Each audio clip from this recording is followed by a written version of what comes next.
میں نے کی دعوت کی دھوم میں مچاؤں، عطا ایسا کر حوصلہ یا الہی۔ زمانہ جاہلیت میں کیا تھا کہ بیٹی پیدا ہوتی تو منہ کالا پڑ جاتا، پریشان ہو جاتے اور لوگوں سے چھپتے، یعنی اس کو باعث شرم محسوس کیا جاتا کہ بیٹی پیدا ہوئی ہے۔ اور پھر کیا کہ یا تو اس کو ساری زندگی ذلت کی، یعنی زندگی اس کی ہوتی اس کی بیٹی کی، یا پھر اس کو زندہ درگور کر دیا جاتا، زندہ اس کو دفن کر دیا جاتا۔ یہاں تک کہ ایک شخص کئی بیٹیوں کو زندہ درگور کرتا، ایک شخص کئی بیٹیوں کو زندہ دفن کر دیتا۔ امیر المومنین سیدنا فاروق اعظم رضی اللہ تعالیٰ عنہ فرماتے ہیں کہ حضرت سیدنا قیس بن عاصم رضی اللہ تعالیٰ عنہ ایک بار نبی پاک صلی اللہ علیہ وسلم کی بارگاہ میں حاضر ہوئے، تو جو زمانہ جاہلیت میں انہوں نے اپنی بیٹیوں کو دفن کیا تھا، اس حوالے سے شرمسار ہوتے ہوئے، شرمندگی کا اظہار کرتے ہوئے عرض کی، میں نے زمانہ جاہلیت میں 8 بیٹیوں کو زندہ دفن کیا۔ یہ عرض پیش کی اور مدعا یہ تھا کہ کیا میرا یہ گناہ معاف ہو جائے گا؟ تو آپ صلی اللہ علیہ وسلم نے ارشاد فرمایا، معاف تو اسلام لانے کے ساتھ ہی ہو چکا ہے، ہر زندہ درگور کی گئی بیٹی کے بدلے تم ایک غلام آزاد کر دو۔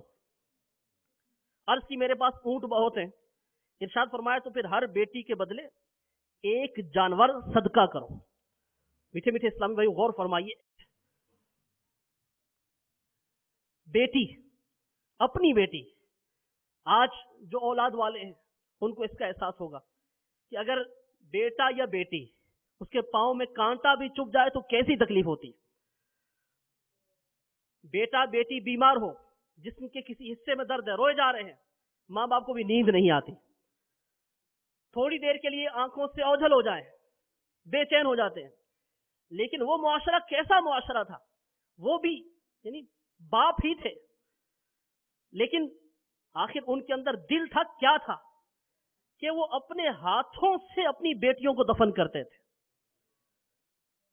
اور ایک ایک نہیں کئی بیٹیوں کو دفن کیا گیا۔ جیسا کہ آپ نے سنا، ایک صحابی رضی اللہ تعالیٰ عنہ عرض کر رہے ہیں کہ میں نے 8 بیٹیوں کو دفن کیا۔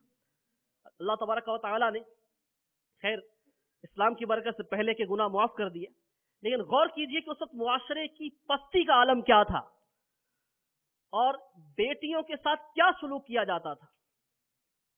اب ایسے وقت میں جب ہمارے پیارے آقا صلی اللہ علیہ وسلم اس دنیا میں تشریف لائے، پھر آپ نے اعلان نبوت فرمایا، اظہار نبوت فرمایا، تو آپ نے عملی طور پر کیسی تربیت دی اپنے غلاموں کو؟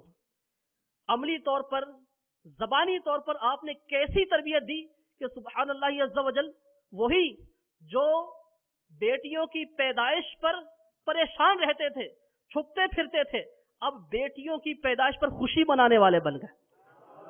کیسا زبردست انقلاب برپا ہو گیا۔ ایک ایمان افروز واقعہ سنیے۔ سیدہ عائشہ صدیقہ رضی اللہ تعالیٰ عنہ فرماتی ہیں، میرے پاس یعنی کیسا انقلاب آیا، اس کی ایک جھلک۔ سیدتنا عائشہ صدیقہ رضی اللہ تعالیٰ عنہ فرماتی ہیں، میرے پاس ایک مسکین عورت آئی، یعنی غریب عورت، مسکین عورت آئی جس کے ساتھ اس کی 2 بیٹیاں بھی تھیں۔ میں نے اسے 3 کھجوریں دی، 2 بیٹیاں تھیں، ایک ان کی ماں، 3، تو 3 کھجوریں ان کو دیں۔ اس نے دونوں کو ایک ایک کھجور کھلا دی، پھر جس کھجور کو وہ خود کھانا چاہتی تھی اس کے بھی 2 ٹکڑے کیے اور آدھی آدھی وہ بھی دونوں کو کھلا دی۔ آپ فرماتی ہیں مجھے اس واقعے سے بہت تعجب ہوا، حیرت ہوئی کہ اس نے خود نہیں کھایا، وہ بھی آدھی آدھی کھلا دی۔ میں نے نبی مکرم نور مجسم رسول اکرم صلی اللہ علیہ وسلم کی بارگاہ میں اس عورت کے ایثار کا واقعہ ذکر کیا۔ آپ صلی اللہ علیہ وسلم نے ارشاد فرمایا، اللہ تعالیٰ نے اس کی وجہ سے، یہ جو اس نے ایثار کیا ایک کھجور کا، اللہ تعالیٰ نے اس ایثار کی وجہ سے اس عورت کے لیے جنت کو واجب فرما دیا۔ سبحان اللہ عز و جل، کیسا انقلاب برپا ہو گیا۔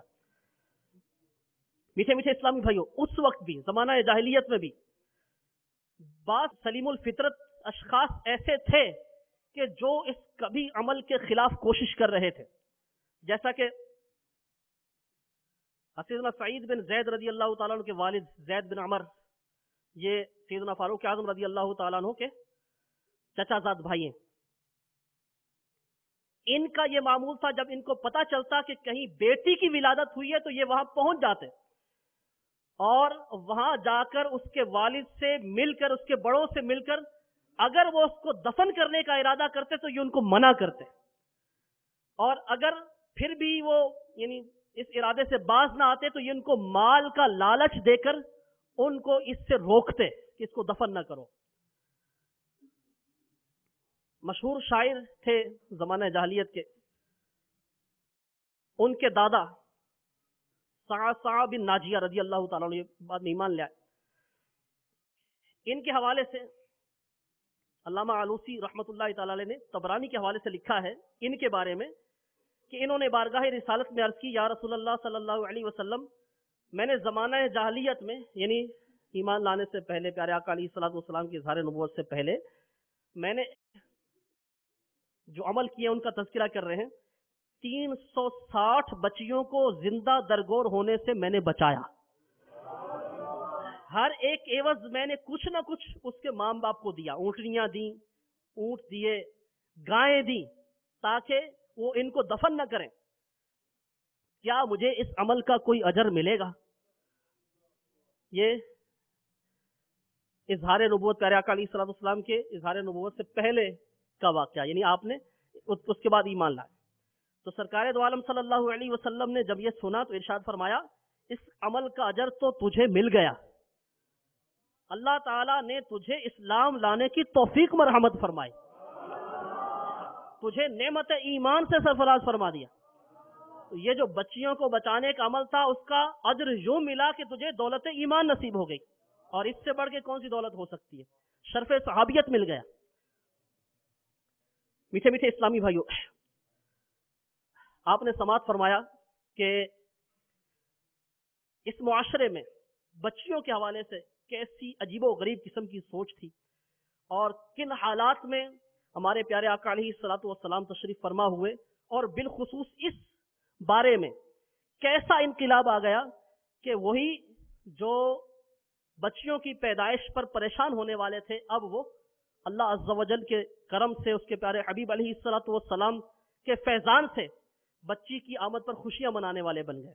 میں نے کی دعوت کی دھوم میں مچاؤں، عطا ایسا کر حوصلہ یا الہی